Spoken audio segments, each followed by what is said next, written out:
Welcome to our interview series on technology impact assessment, otherwise known as TIA. My name is Katina Michael, and I'm a fellow at the Social Cyber Institute in Australia and also a visiting scientist at Arizona State University.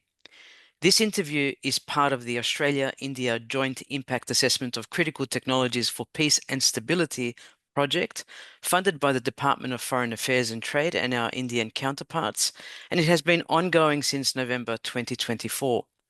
In this series, we are focusing on technology impact assessment for peace and stability, and it gives me great pleasure to welcome Glenn Withers, who is an emeritus professor in the Crawford School at the Australian National University. He's also a distinguished adjunct professor in the Research School of Economics at ANU and a visiting professor at UNSW Canberra. Along with academic research and teaching, including pioneering work in areas such as the economics of immigration and economics of the arts, Glenn helped establish the Productivity Commission, the Crawford School, the Australia and New Zealand School of Government, the Australian Council of Learned Academies, and Universities Australia. He's been an advisor for public, private, and community sector organisations in Australia and overseas, and was awarded an Order of Australia for services to applied economics, including for contributions to design of replacing conscription, advancing equal pay, and creating the Australian immigration point system. Glenn, that's some bio. Welcome. Many years of effort. I am delving into your background, and what strikes me is you've studied both in Australia and abroad. Can you tell us your disciplinary background, given that I feel it's economics, but tell us more. Undergraduate politics and economics, then moved increasingly into economics, but with economic history as well. And even undergraduate, I used to do Renaissance and Reformation history for a couple of years, but increasingly found economics the core way forward, but later converted that to public policy, how economics gets used in public decision making. So it's some combination of economic history, economics, public policy, my disciplines, but having been involved with the Academy of Social Sciences for a long period too, I like embracing all of our social sciences and of course how they relate to other research disciplines. The pursuit of knowledge through systematic research is the core thing that I find fascinating and valuable in our world. And you studied at Monash University, and am I right, at Harvard University as well? Can you tell us a little bit about that journey? Well, as an undergraduate, I actually started out moving to ANU, but Monash came up with a better offer, so I moved to Monash in their early foundation years. They offered a few nice scholarships, and so moved back to Melbourne to be at Monash, and enjoyed very much being in a new university. So similarly, when I finished at Monash, I went to La Trobe University as its first tutor, and along with Sue Richardson, who also became a president of the Academy of Social Sciences, we were the first two tutors there. And to be in an absolute new university, establishing a university, was a delight, an absolute delight. So, Monash and La Trobe were wonderful. And then suddenly I went off to Harvard and Cambridge, the oldest universities in the world, almost, at least in public mind. And to have to shift in that experience from establishing a university to immersing yourself in these old traditional universities was a really nice cultural experience, a bit dissonant, but culturally really stimulating. And then came back to Australia and ended up at the Australian National University for most of the rest of my career. And at Cambridge and Harvard, what were you immersed in terms of discipline? Started out in business in Harvard and the Harvard Business School. Found it a little oriented too much to short-term gain, and economics increasingly looked across the river, attractive for long-term investigation issues. So I moved across the river to economics, across the Charles River, and ended up with the PhD in economics as my graduating product, and tutoring and teaching in economics. And then I taught in the Kennedy School for a little while, and then later went off to Cambridge for a few years as a professor there, and found that at the mature level, as opposed to the student level, again, very insightful as to how the decision making was made. they had a wonderful vice chancellor at the time who had a mixed view about Australians. And at one point, he came over and said, "G'day, mate, how are you?" And my reply was, "We're not all Ned Kelly's, vice chancellor." And so I got on very well with him. But that sort of experience helped me be very interested later in working for something like Universities Australia.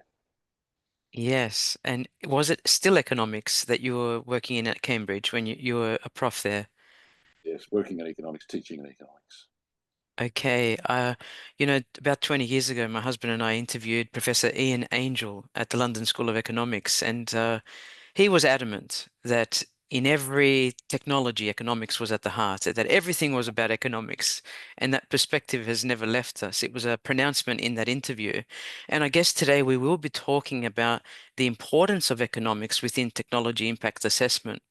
And can I ask presently what you are doing and how you are engaged, given I know you have established so many things. You're in this like mode, anything you touch is almost a new introduction and has a weighty uh, uh, impact on Australian society, which is wonderful. You've taken all that international experience and that newness experience when you started out at Monash and La Trobe, and you've brought that to scale.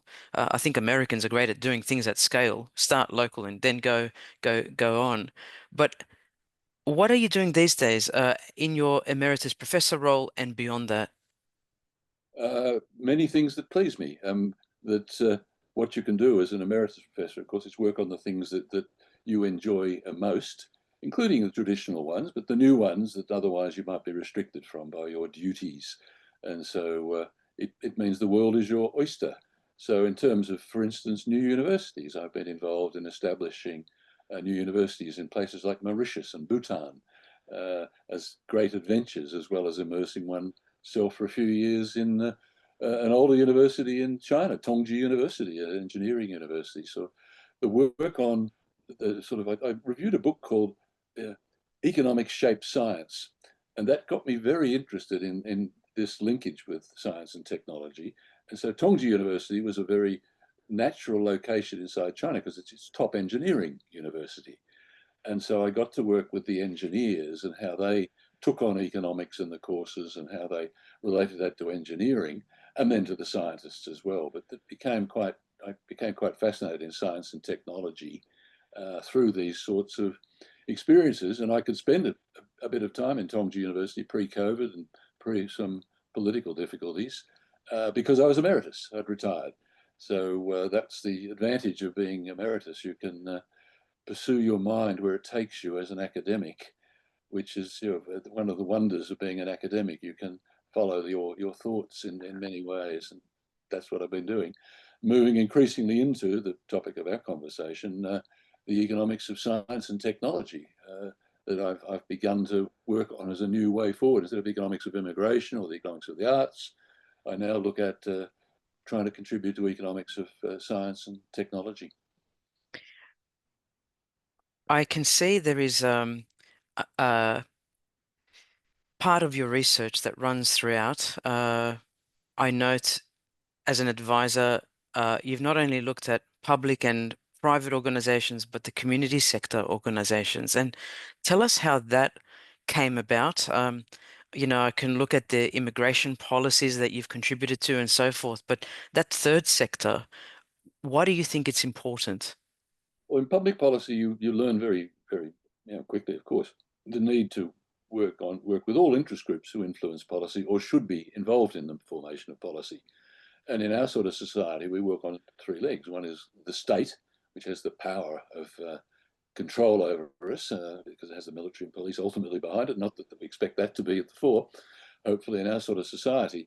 Then we have the market, which is essentially capitalist institutions that pursue profits to deliver what consumers wish to purchase. And those two institutions are the ones that dominate. But we also have a wonderful tradition, especially in Australia, of collective societies and not-for-profit institutions that have been crucially important in how we evolve. Everything from the Salvation Army to the unions, and really, when you look at the numbers of people involved in the array of activities, not always on the market, but just participation by hours of people and being involved, they're about one third each in the things we do as a society and as a people. And so it's clear to me that you have to take account of what those institutions do in the not-for-profit area as much as you do in the for-profit markets or the governmental regulatory and control and delivery sector.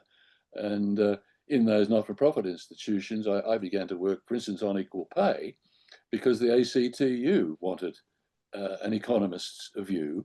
They took a view that equal pay would not cause unemployment. They thought it would generate employment. And I Mm. had worked on migrations showing that migration didn't create unemployment, but neutrally or a little bit better helped employment. And of course, it was even more so with women's participation in the workforce, that instead of women coming in and taking jobs, which was a fear in the broader community, this collective institution wanted to be progressive and say, no, no, no, this is really good for our economy as well as our society in a broader values sense, that, that the spending by women's income in the workforce with equal pay would generate many more jobs for men and women. And we put that to the Arbitration Commission, and we won a couple of the equal pay cases back in the last century.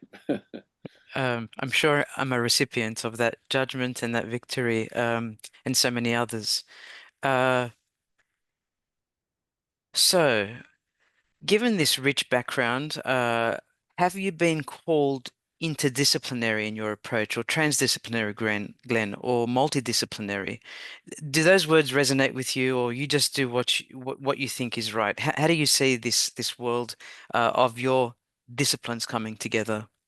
Multidisciplinary. I love cooperation, but I don't love command and control. So that what you get with transdisciplinarity is somehow a merger of ideas.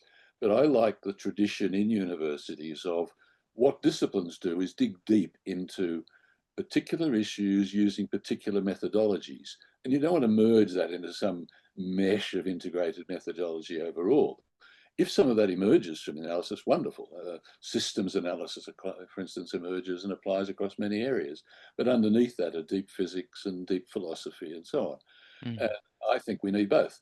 That is, we need that depth, which is the traditional Humboldt University model that emerged in Germany in the 19th century of deep research into disciplinary areas with its terminology that makes it difficult for other people to understand quite often, but hmm wonderful insight that comes from your specialization. So if you're able to do that and produce that deep knowledge, then how do you integrate it? And the answer to me is by multidisciplinarity, which is some people talking to each other. You can't expect a deep specialist in physics to suddenly become a philosopher of the world. Occasionally they do. Bertrand Russell is a miracle, but and a Yes. wonderful to have. But mostly what you need are translators who will, or people who convene these people where those who are interested in the engagement can talk to each other and understand systematically what they're doing and what they can derive from each other's knowledge without being totally on top of or deep in every piece of knowledge you would want to be. If you were a Renaissance person, you would be deep on everything and control everything holistically. But just the exchange of ideas I want more of, because the modern university became too specialized and there wasn't Yes. enough translation and integration and talk. Uh, and for one reason, I became very involved with the Australian academies, the academies of learned academies, Academy of Science and Social Science and so on, because they were vehicles whereby very leading scholars could talk to each other about what they did. And they were very confident in their disciplinary base. They didn't have to prove themselves in their research publications anymore and in their teaching, and could spend time convening and talking.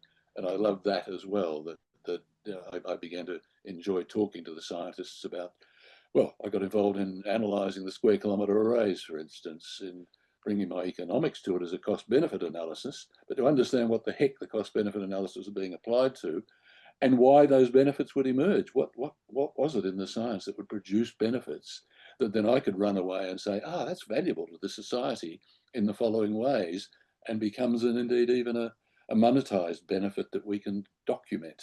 Now, the astronomers were not interested in documenting the dollars of what they got out of their insights from distant solar systems, but I could help translate that into economics. So being a sort of translator was to me a very useful sort of small component of what we do after the deep research is done. It's fascinating. In 1945, uh, the great Norbert Wiener he was dubbed the father of cybernetics, attempted to create the Macy conferences to encourage that translation and that communication and that shared meaning, that shared ontology. I was going to say very appropriately to what we're focusing on here Yes. increasingly is the TIA and peace and stability. And your example leads to John von Neumann and Oscar Morgenstern, and how out of physics you get and quantum, you get game theory that then becomes how you analyze the Russia-America nuclear standoff and the potential for the destruction of our peace and stability by nuclear war. But that's exactly the sort of translation that to me is just so wonderful from multidisciplinarity, that someone like Morgenstern was able to talk to von Neumann about the quantum game theory that von Neumann had come up with and apply it to the post-war nuclear standoff between Russia and America and help avoid nuclear disaster and the destruction of our peace and stability. Yes. Yes. Thank you so much for sharing your belief in that skill and also in how uh, there are several models we can approach depth and breadth, but not everyone to be concerned with the breadth if they're really advancing in that depth. And yes, certainly the translationists must have some disciplinary expertise. Otherwise, there's not a grasp of what they're actually trying to translate. You've mentioned science, technology, economics, cost-benefit analysis. You've mentioned systems analysis. Is it common to hear an economist talk about systems analysis? Yes, indeed. Within economics, of course, the economy itself is a system.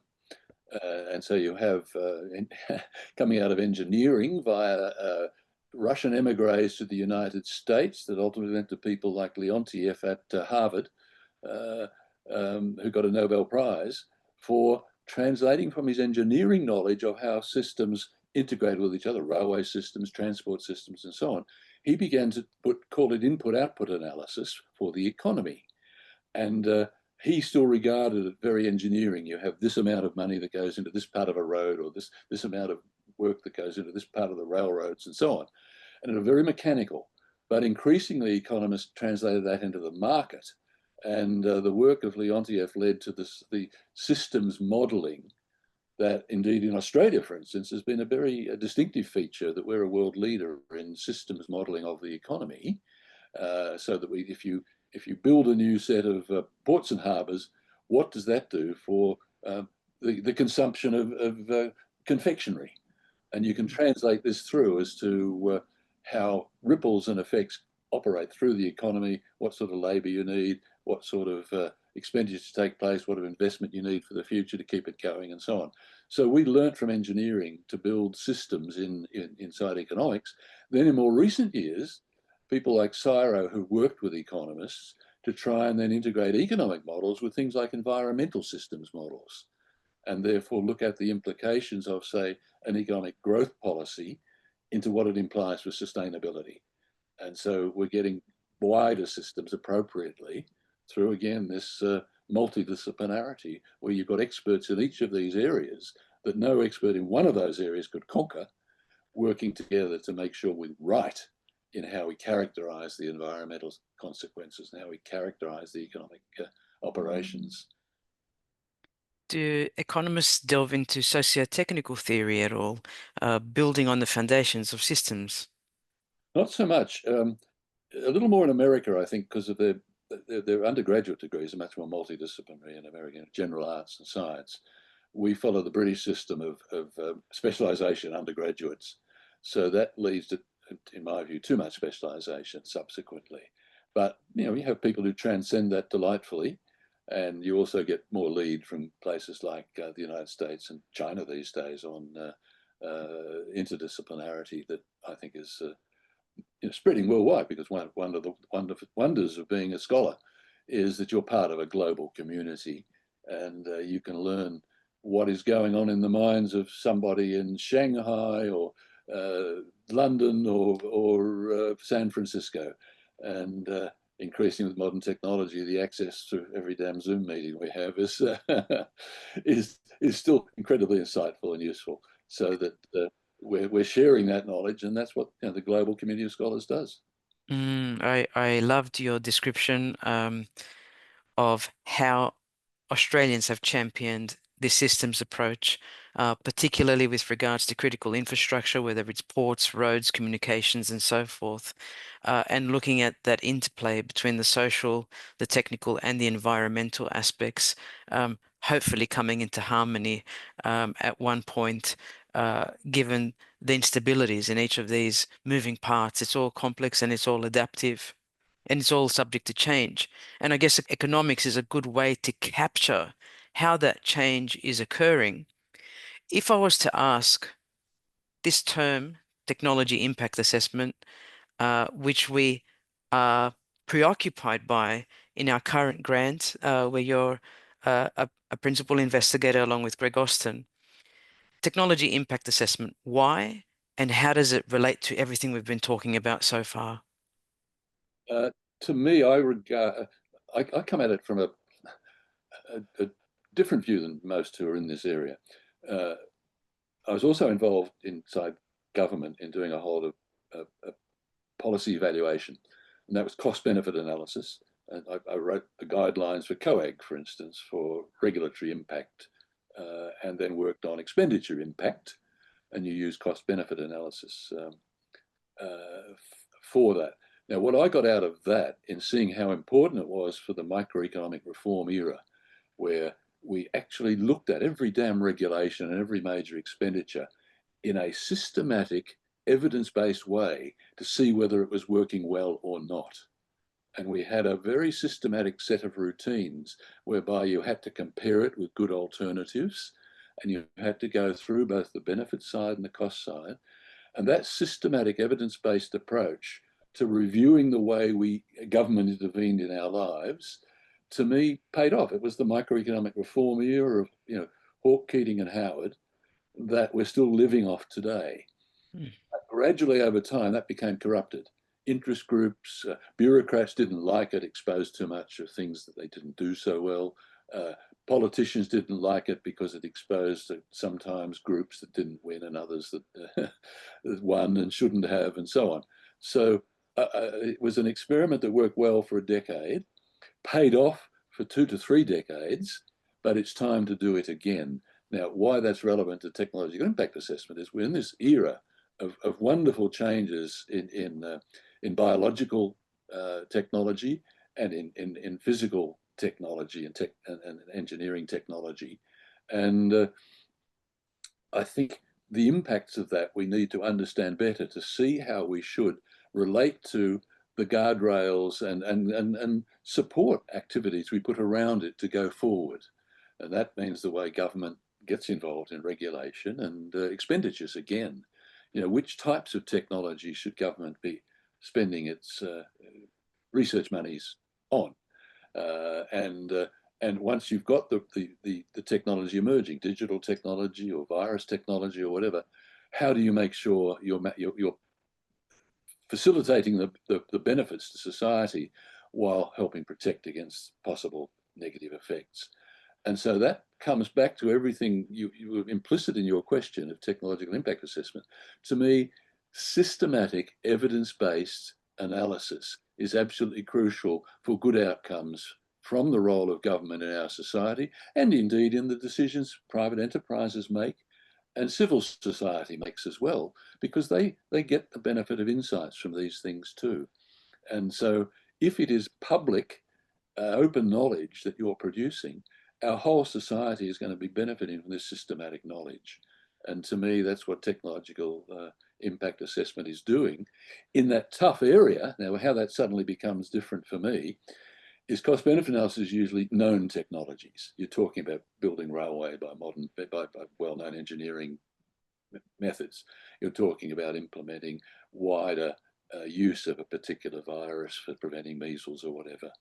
And you can assess the benefits pretty well. You don't have to put dollars on them. You can make it cost effectiveness and so on. And you know what the cost of the distribution will be. But one of the big question marks is, what about emerging technologies? There, to have economists talking about that stuff is where your knowledge really comes to an end. You need people who are deep in those areas, who know how these things are evolving and where they could go. And that becomes technological impact assessment, where you've got sort of some unknowns, and in this case, at least known unknowns, and you want to pursue them as to what the evolution of that quantum, mechanics is going to be in the next decade or two, and where it's going to take us. And for that, you need a deep technological insight into where it could go and what it could do.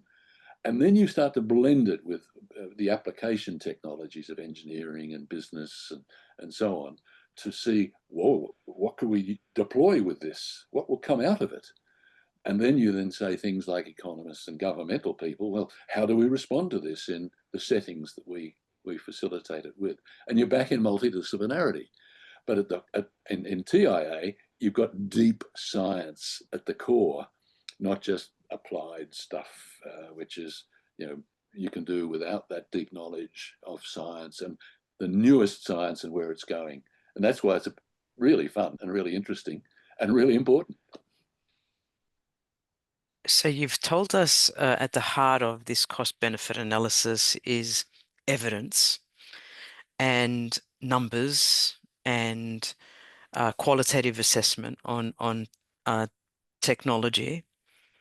How do governments work with outcomes that are not so metricized or quantified and based on many assumptions, as may be the case with emerging technologies? There's uncertainty surrounding emerging tech. So on the one hand, how does government deal with outcomes of cost benefit analysis? Is it still workable?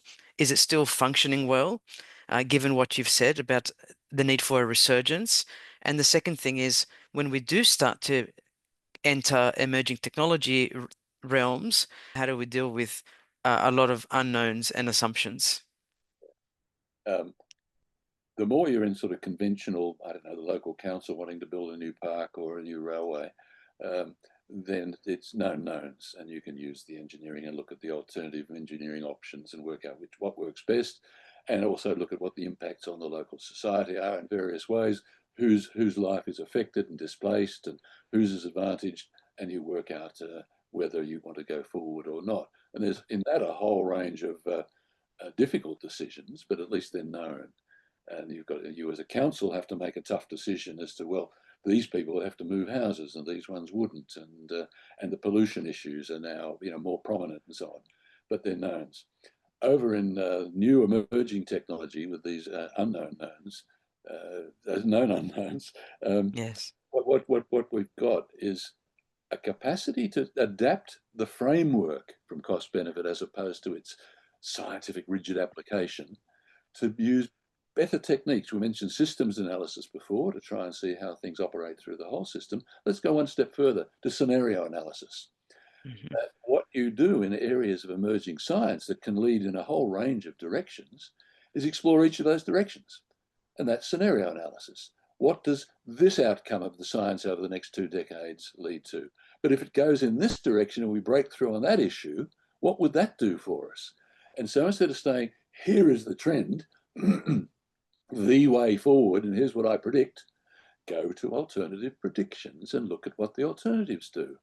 And that allows you to make a considered uncertainty set of options. You can begin to quantify that if you must, with probabilities being attached, which can be subjective probabilities. And then you keep tracking them through over time and adjusting them as the knowledge becomes more prominent and better tested and better known. And that's what you must and should do with that sort of evolving um, um, um, knowledge, but scenario analysis, what you do to but bring in especially to emerging technologies for the analysis of how they go. And then for each of those scenarios, you run through the standard rituals that are much more routine and mechanical. But it's the uncertainty element that's this, you need the scientists to pin them down and say, okay, take this forward. What will happen if we solve that one? How long will it take to solve it? And if we don't solve it, where do we go? And things like that. So scenarios, that's the answer. Yeah, and I like your idea of alternatives. Economics so much linked to innovation and technical change. And appreciative theories like evolutionary economic theory stress the importance of trajectories of technologies. They stress the importance of this selection environment. There's always more than one, but also will those alternate technologies and applications merge or converge or hybridize under a process of creative symbiosis, for example. And this path dependency notion and technological guideposts. There are all these economic principles within appreciative theories that don't say X plus Y equals Z, but point to and provide explanations for how economics and innovation go hand in hand. In Australia's case, I was studying last year this notion of clusters of technological corridors where the government had identified 90 to 100 odd clusters. So the region of the Illawarra, where I reside, was about artificial intelligence and the Internet of Things applications, and other corridors had other emphasis. Um, but it was interesting how that top-down approach might emerge versus a bottom-up grassroots. This is what actually we're doing. And sorry, it doesn't correlate to what you've asked us to do in the region, but it's close. But there's this chop and change, as noted in the evolutionary economic area. What is the relationship between economics, technology impact assessments, and innovation? Do you see something very clear from your research? Yes, it comes back to again to systems as we began earlier. Hmm. We're integrating the political systems of decision making with the economic and social systems of impacts, with the knowledge generation system in the case of the new technologies. And you want the specialists, but you want the integrators too. But you also want, there's a risk and uncertainty sort of layer over the whole of this as to how we deal with things that go wrong and things that just take courses that we couldn't have expected. In Australia, we already have that, to use your example, in our governance system. We have a risk and uncertainty principle called federalism. We don't put all our eggs in the basket of a single national government. We have state governments with certain powers and maybe a very imperfect distribution of powers and revenue and so on. But work that I've done with Anne Toomey, the constitutional lawyer, we convinced ourselves, to the very least, and a lot of the people who we've worked with at academic conferences and the like, that federal systems perform better than unitary states. That societies like the United States, Switzerland, Australia, Canada, in the long haul, do better as economies and societies than the France or the UK. And the one reason is, with all the frustrations of a federation, you are actually forcing the ideas to be contested. And we know in Yes. academic life the contestation of ideas is often the way we break through. Even though it's annoying at times, you think you know the answer and you just want everybody else to get on board and go forward. We don't really know those answers, and it's better to have the contestation.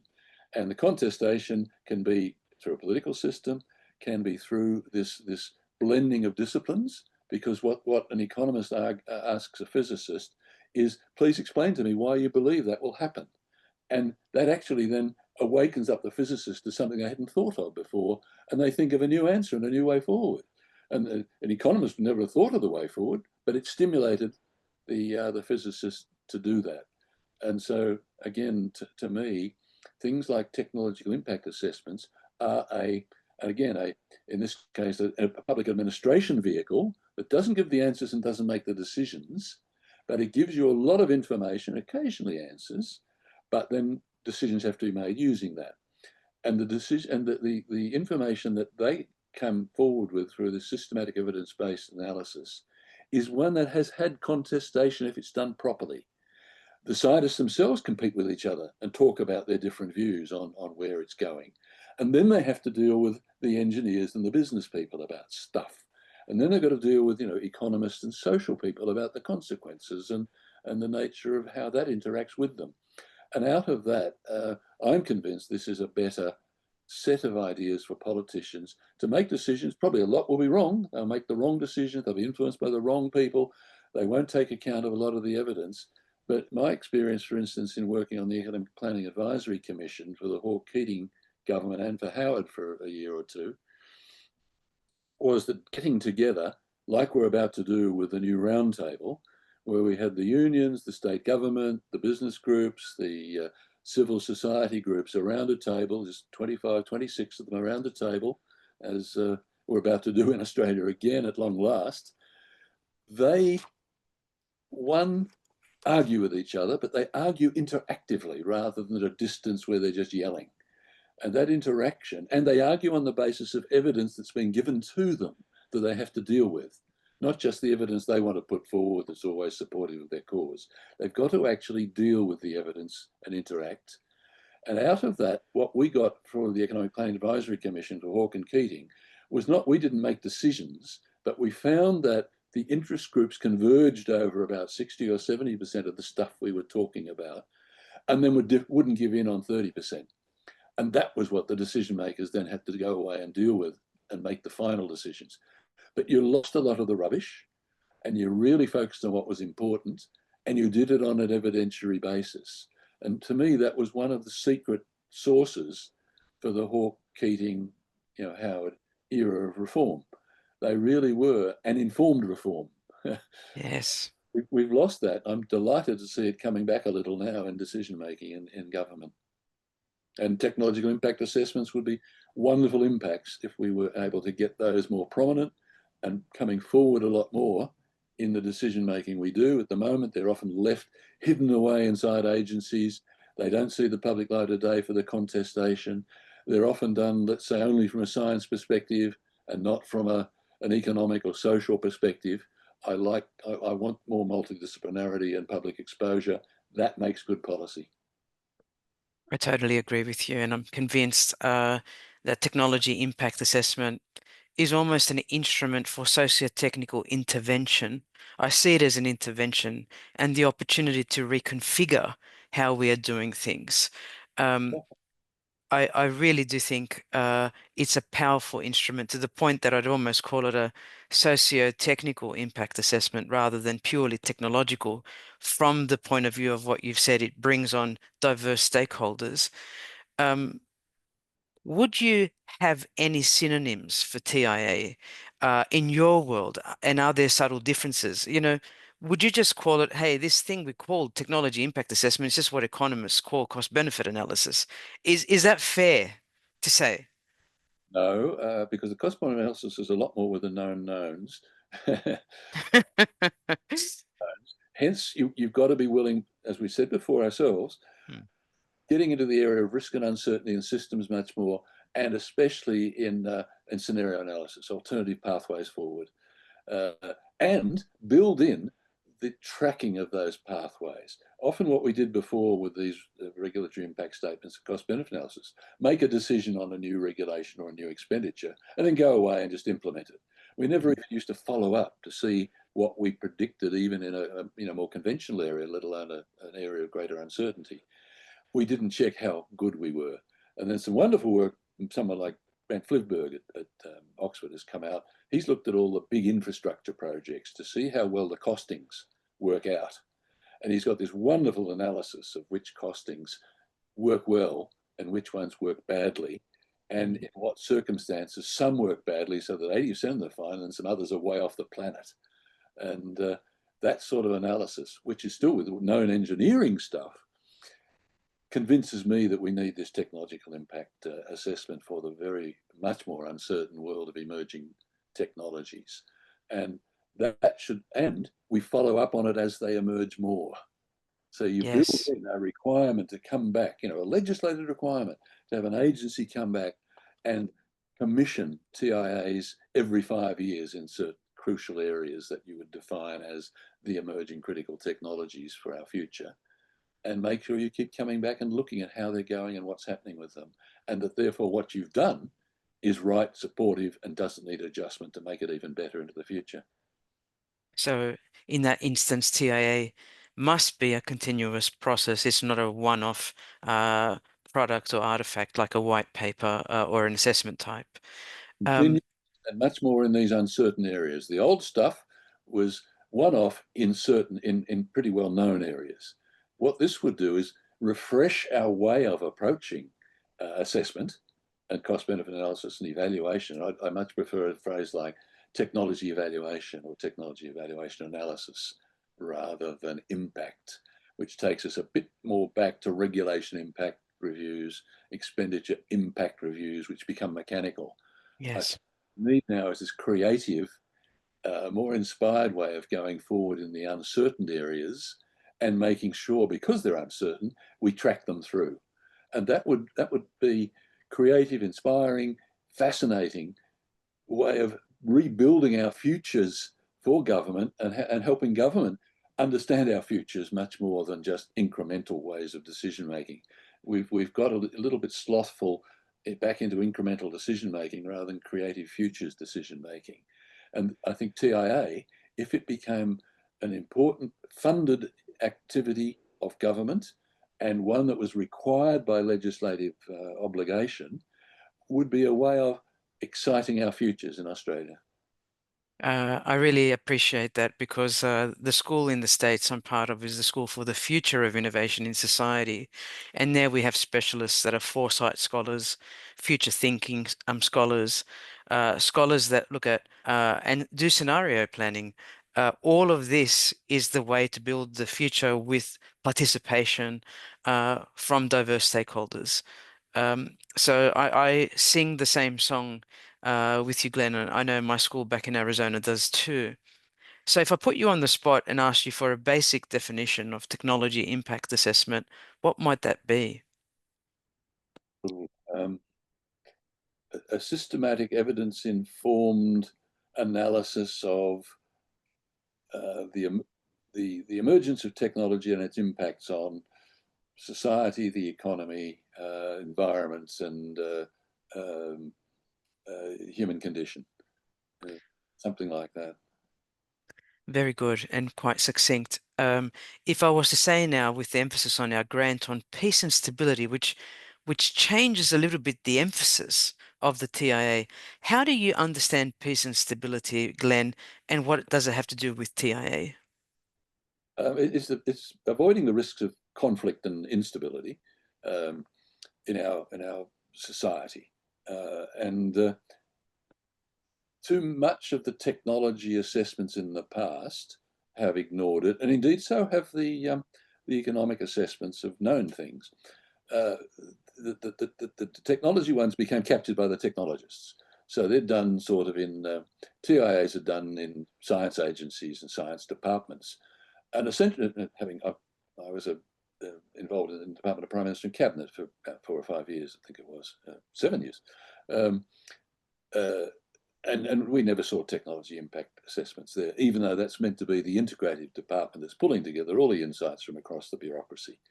But they didn't take much notice of what the technologists said. They left it to CSIRO, or they left it to the science department that then worked in its own little world of meeting the needs of its clients.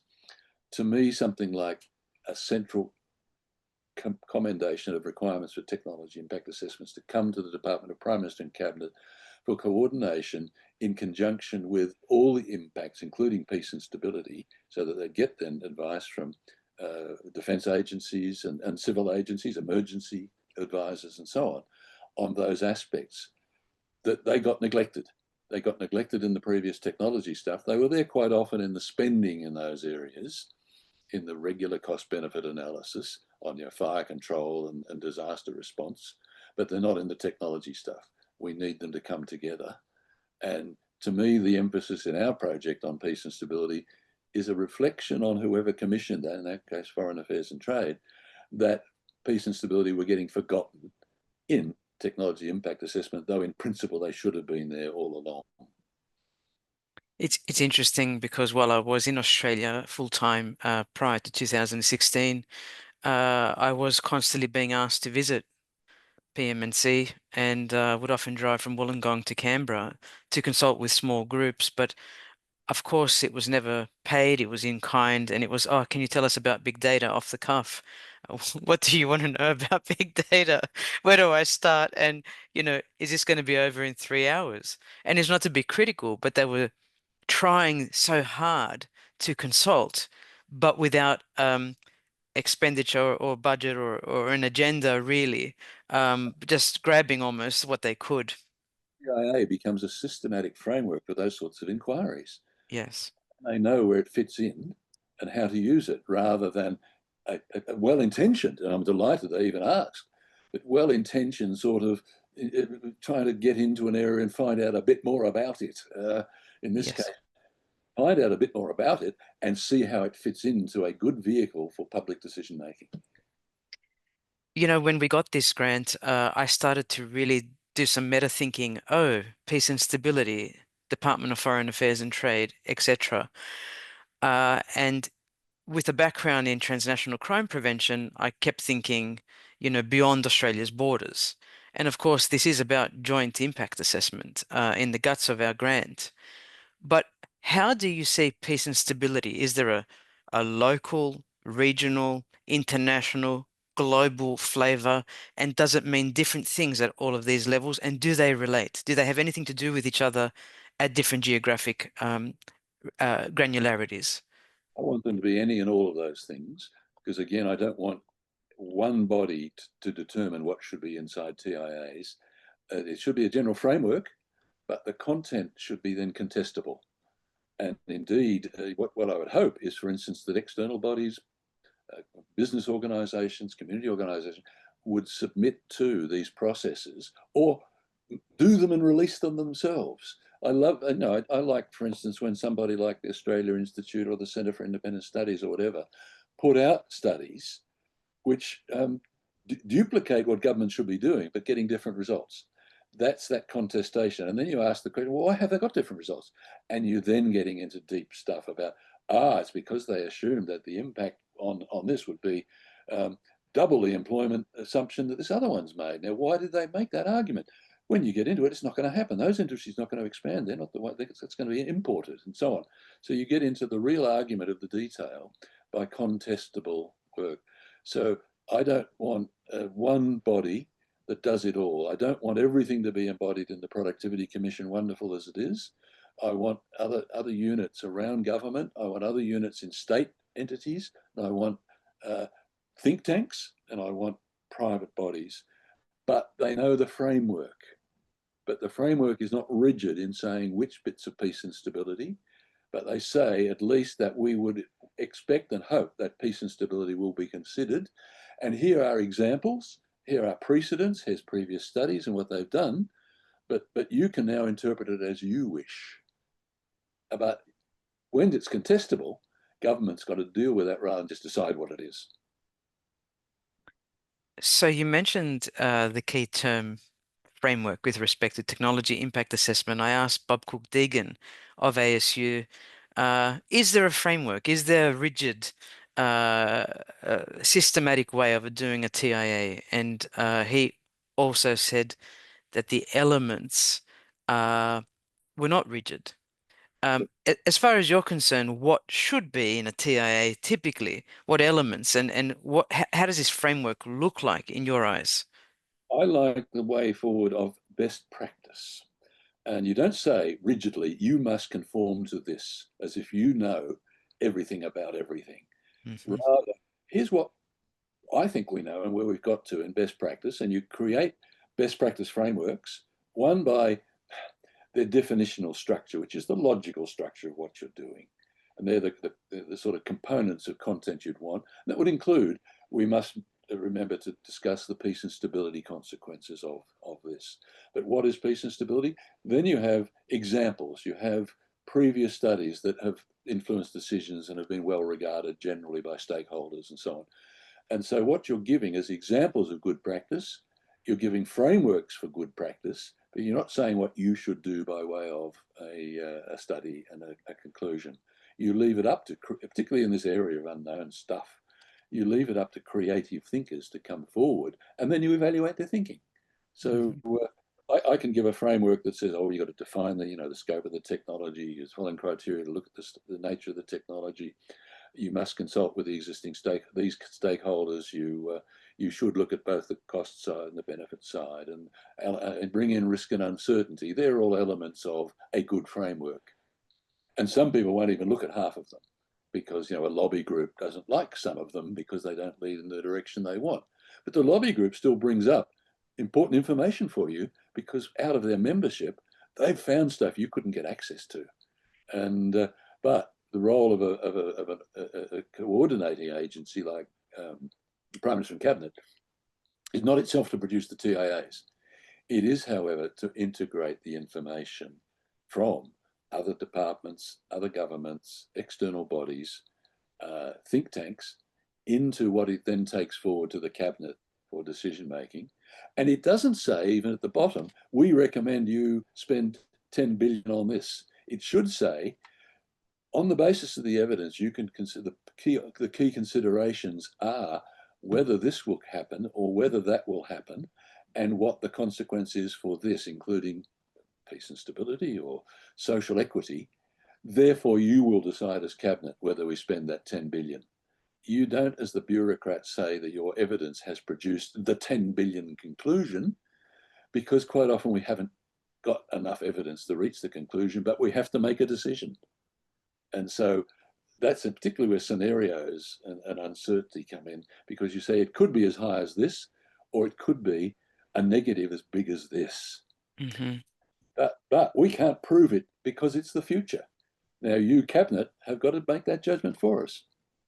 Yes, in that way, it's more appreciative than quantitative, although it's implicit in its quantitativeness. There is evidence there, but it's appreciative, and there's no yes or no, or the NPV is greater than zero, therefore we should go ahead, as we know in traditional indicators.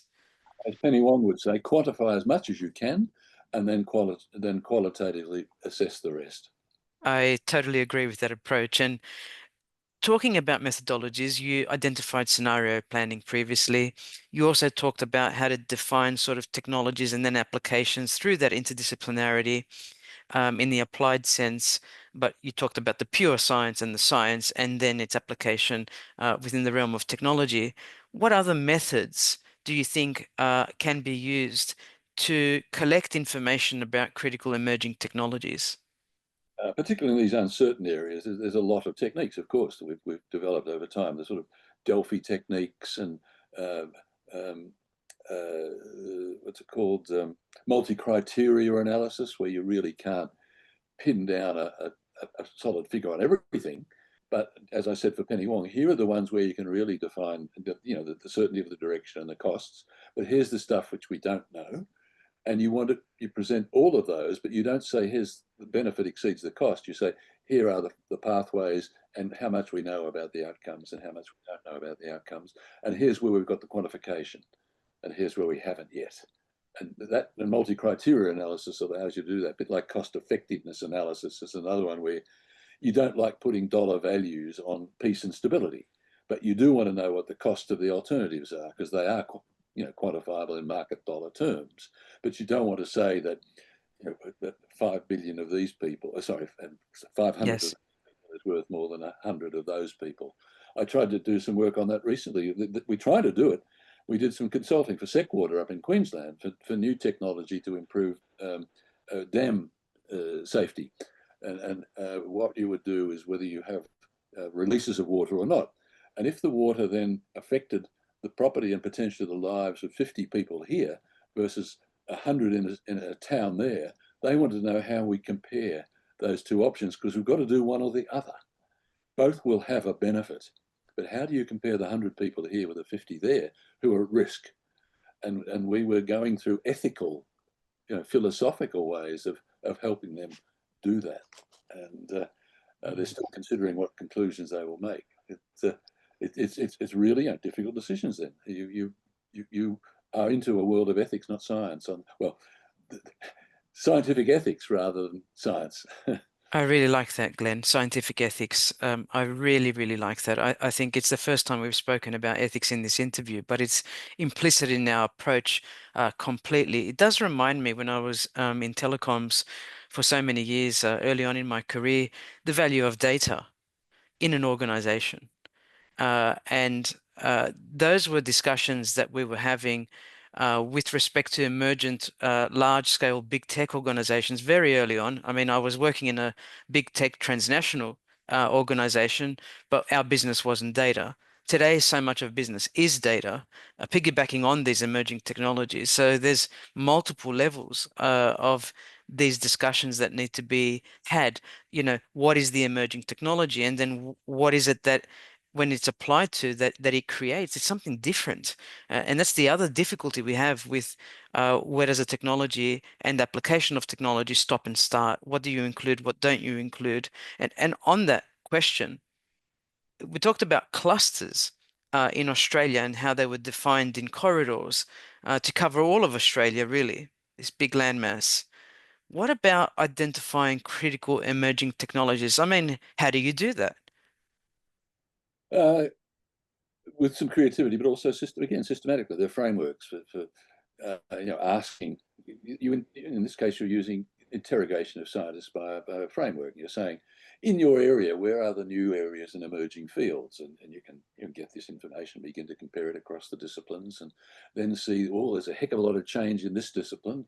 The ones in this discipline are saying there's not much change at present. So let's focus on the one where they're saying there's change. Now, what's the nature of that change? How much of it is certain and how much of it is uncertain?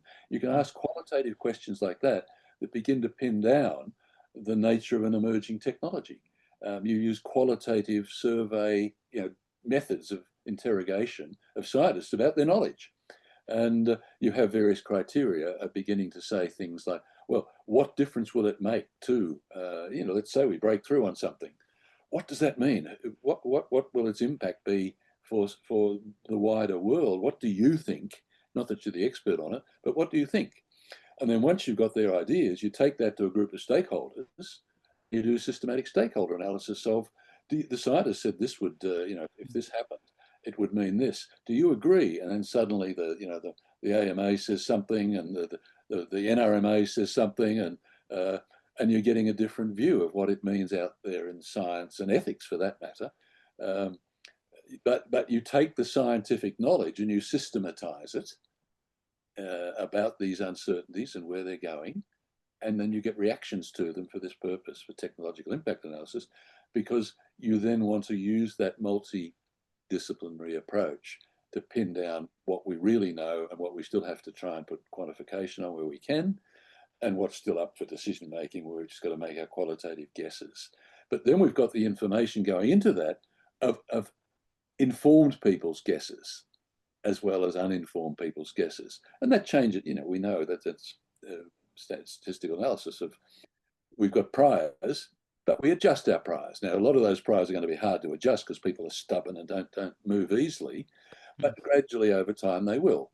And if we do that, then we're still bettering the position of our politicians for decision making.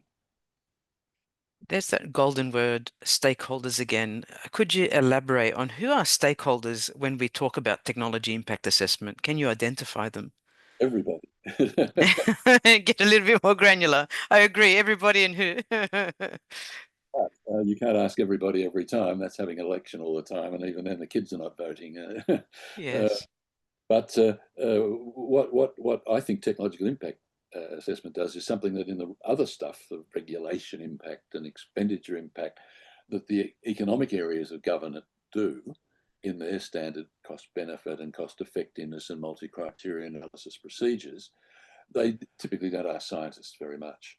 They'll go and ask the lobby groups a bit about these things, but this is where in these uncertain areas of, and coming back to what the definition of emerging technologies is, and critical emerging technologies is a crucial adjective. Which ones will have the biggest impact upon our lives, and therefore, indeed, which ones therefore should we be looking out to the future for? Because we don't want to be caught with huge changes where we're just on the run and trying to respond rather than anticipate.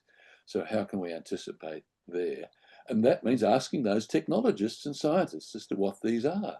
And Mm. so what is going on in CSIRO in this area where they're doing some of these things, and what is going on in the Department of Science needs to come across to the Department of Finance and the Productivity Commission and the Prime Minister and Cabinet and equivalent in state governments. And they need to talk to each other a heck of a lot more, and they haven't been. Occasionally, things like you get up a chief scientist in a science council, and that's embedded in industry department. That helps. That helps a lot. But we need more of it, and you need it at the central agency level, not just the agency ongoing service level departments. You need it at the anticipatory decision making levels. And I loved it, for instance, that at one point, way back, when I headed something called the Economic Planning Advisory Commission, Paul Keating, when he lost office, he was going to bring us in as a think tank in the new prime ministership. And he was going to blend us with the Industries Commission and two or three other agencies. That sort of happened, but it happened over in the industry department, not in the prime minister's department. So Mm. we won a battle. We forged the Productivity Commission. I helped set it up, but it was not at the absolute centre. Now, I think as a force of personality, people like Danielle, who run the productivity right now, are listened to at the centre. And that's fantastic. But you're relying upon some personality and leadership issues. You should institutionalize that at the centre. And you should have a systems integrative agency that is more than just economics, that is really into science as well, and works throughout the whole of the bureaucracy and checks with the stakeholders in those areas. And in those stakeholders, coming back to it, you check with the professional associations, you talk to the engineers, you talk to the medical associations, you talk to the Science and Technology Australia people, you talk to Universities Australia, I would say myself, and you're talking to the Business Council and you're talking to the ACTU. And that's a heck of an integrative job, how you pull that together. But gee, the payoff, I think, for it's not tedium, but the exercise of ploughing Yes. through all that, where probably 80% of it is predictable, but the other 20% is fantastic insight in giving you orders of dimension of the impact, challenges to that order of dimension from knowledgeable people, uh, and what the key decisions that are really left open need to be for government. But the stakeholders there are all the organisations that represent us through business, other governments, international governments too, because bureaucrats love finding out what the OECD is saying and what the IMF is saying and so on, and then civil society. But in addition to that, you would wish to ensure that either they or you are taking the pulse of the people as well. That is lots of survey evidence of the population, not just the interests of the interest groups. That you really are testing the population on that. Now, politicians are going to do that in their own way, but something more neutral through survey technology that uses good interrogative techniques and the best of science of survey methodology, so that you ask questions in unbiased manners. You don't lead the respondents in the directions you want for your interests. If you have good neutral survey implementation, that's a wonder for government too. Yeah, I hear you on who is sponsoring the TIA and the power of that sponsor organization or institution. I love the word integrative. I've heard you use this word so often, Glenn, and I love it. I've started to embrace it more. Um, it's clear. And I love your focus on the whole ecosystem, everyone's participation, or at least representative participation, that no one is excluded. I also heed your warnings about openness and transparency of TIAs where it makes sense and the need for more funding. It would be great to see different types of organizations and institutions and think tanks offer TIAs in particular areas of emerging technology importance, but the funding is not there. And often, as you said at the beginning, it's a third public, a third private, and third community sector that makes up our ecosystem, inclusive of course, societal members. But often we have multiple roles. Someone in the private sector may also be working in the third sector, volunteering their time. And how much time do we have in the day? 24 hours. But surely that this is systematized at the government level would really provide dividends. If we were talking now, given the international flavor also of peace and stability and TIA, and we were looking at technologies in the world. So many of our technologies are global now. There are companies that have more subscribers than individuals living in countries. When we look at something called joint TIA, and we've mentioned all these stakeholders at the local, national, intra level, how do you go beyond your borders and think about TIA jointly with another nation state or another region? Very valuable to do so. Again, what you're doing by that is systematizing the contestation of ideas. In a sense, your people have brought up all this analysis. Let's compare it with that country's analysis. And I always used to find it useful, for instance, in looking at even regulatory impact statements, to start out with places like Canada or the UK that had very similar institutions, but not completely the same, and find out what differences they had. And then you go and look at societies quite different to see what innovative stuff they'd done that you guys hadn't even thought of in these Anglo-American countries. Go and see what Estonia had done or Uruguay had done and so on. And that way you got really creative ideas. And the bureaucrats, in my experience, do that through the international organizations, sometimes directly to those countries. But that's what the OECDs and the IMFs and World Banks and so on are for. That sort of knowledge comparison and knowledge accumulation. And provided they do that and don't ignore it, then that's a constructive way of doing it.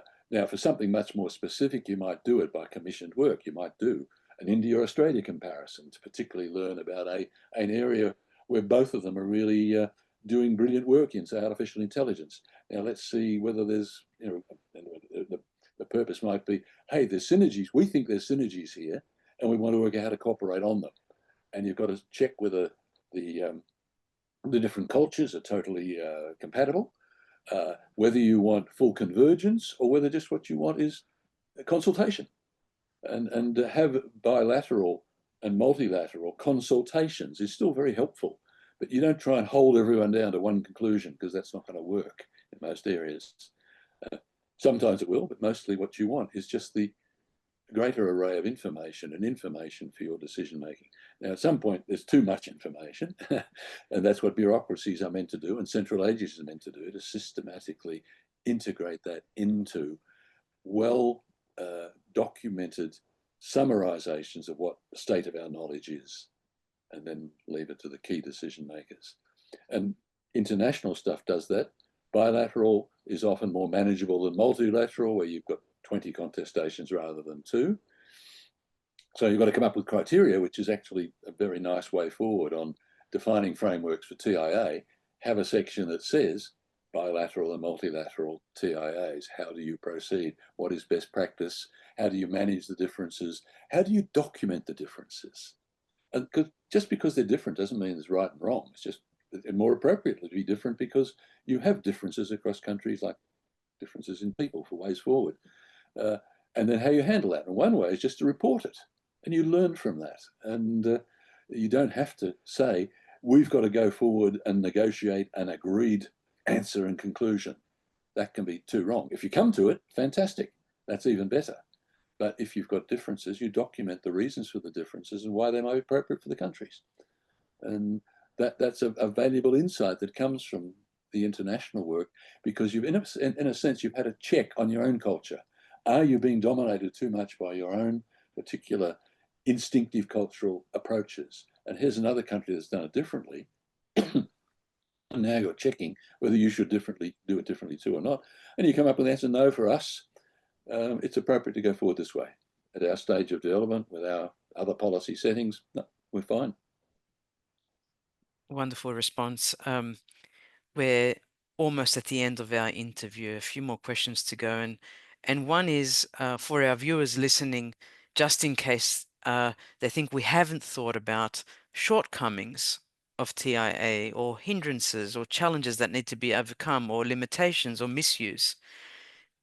What do you see as uh, shortcomings of TIA in particular contexts, if Uh, any? Capture is one that is it can be captured either by a particular bureaucratic approach that is not what I'd call objective, but seeks to serve a particular government cause or interest and rigs the evidence to go that way. This covers up the evidence, covers up parts of the analysis, won't release it. So to me, again, you try and address that by building in systems that allow contestation and transparency and so on. But you can not, sometimes you're not successful at that, or you're successful for a while and it gets taken over because it gets embarrassing to governments. I've been helping develop agencies where once you produce a report that embarrasses the government of the day, because you are so transparent and obliged to be transparent, you suddenly find the agency disappears because the minister and cabinet of the day don't like what you're doing because it's embarrassed them in a headline in 1 week in the Herald Sun or something, and before you know it, you've lost your money. So think, how do you deal with those sorts of avoidance of capture? Uh, Now, one way is to make statutory agencies, for instance, so that a government can't abolish them at the whim of a minister. But then you're too protected. And if you get captured by your own internal people by a particular line or angle, or the Productivity Commission becomes too right-wing laissez-faire economics rather than wanting to look at social and security issues, how do you get them back on track when they're a statutory authority? And you've got to look at these issues. One answer is the budget, but that again means the government can control you by the budget. Before long, you're producing answers the government wants.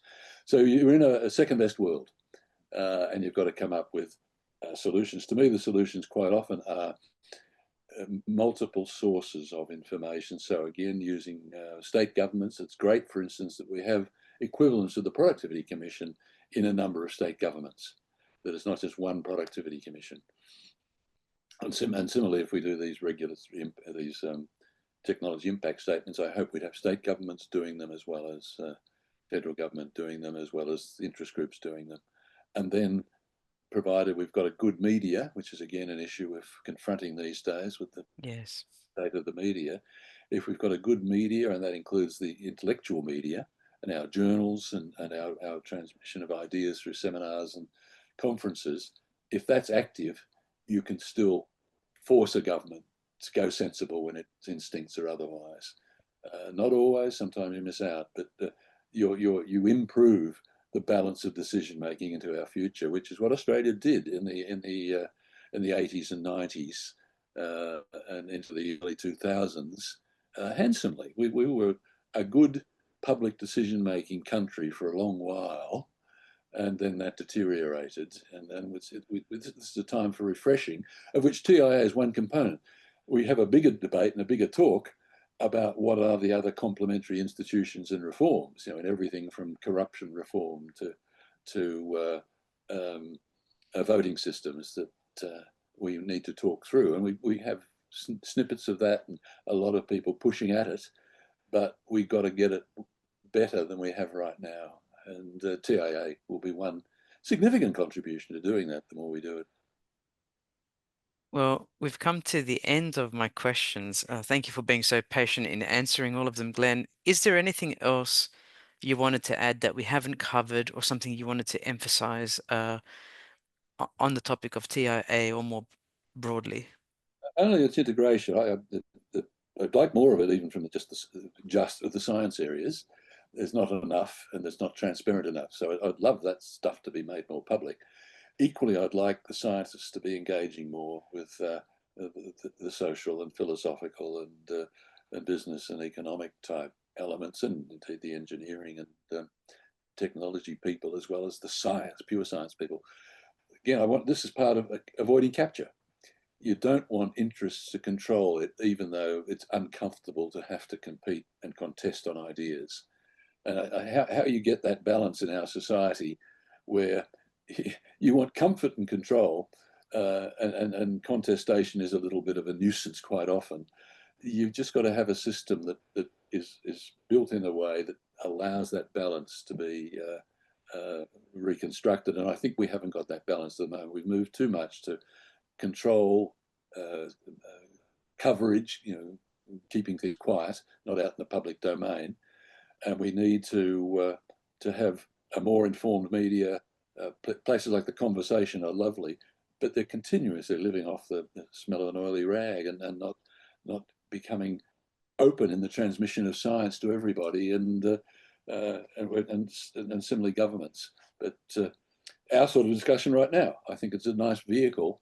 The more we can do that and use these materials for our advocacy of ways forward, then we're doing what I hope lots of people will do, and will emerge as a better decision-making society.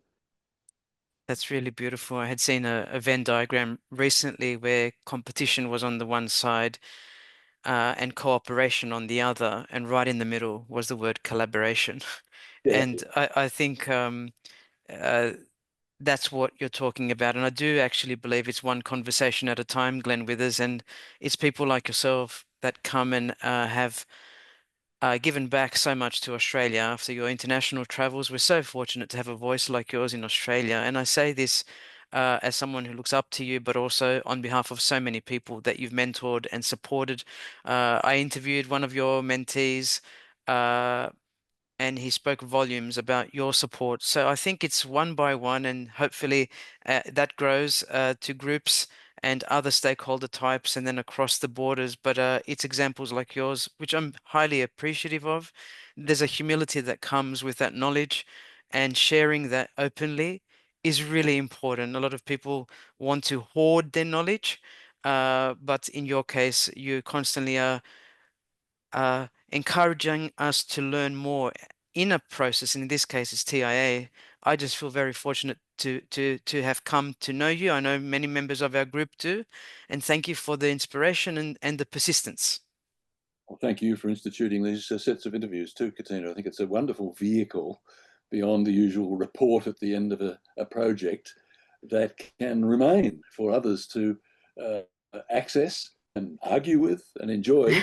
Uh, thank you for, well as your broader contributions to the project, for this particular innovation that you've put forward. And as we know, every long journey begins with small steps. And each of us are doing the small steps, and before you know it, you're actually well on the way on your journey. So I think our project, pulling all these together, is helping very significantly, and not just in a tiny way. Thank you.